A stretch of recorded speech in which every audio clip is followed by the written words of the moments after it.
நம்ம முதலமைச்சர் ஸ்டாலின் அவர்கள் இப்ப புதுசா அவருடைய மனைவிக்கு 3.5 கோடி ரூபாய் செலவுல ஒரு வெள்ளியிலான ஒரு பீரோவை வாங்கி கொடுத்திருக்காரு. இது பியோர் வெள்ளியிலானது. இது 6 மாசமா 13 பேர் சேர்ந்து செதுக்குன்னு செதுக்கி இருக்கிறாங்க.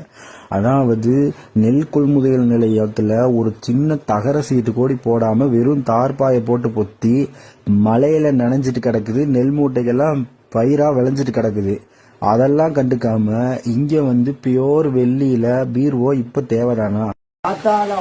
ரோடு போட்டாங்க புண்டாமாவனுங்க தனியா மீன் நினைஞ்சு போச்சுடா.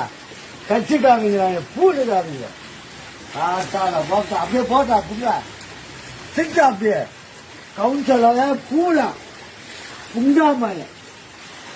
திராவிட மாடல்னா என்னன்னு கேட்கிறவங்களுக்கு இதுதான் பதில்.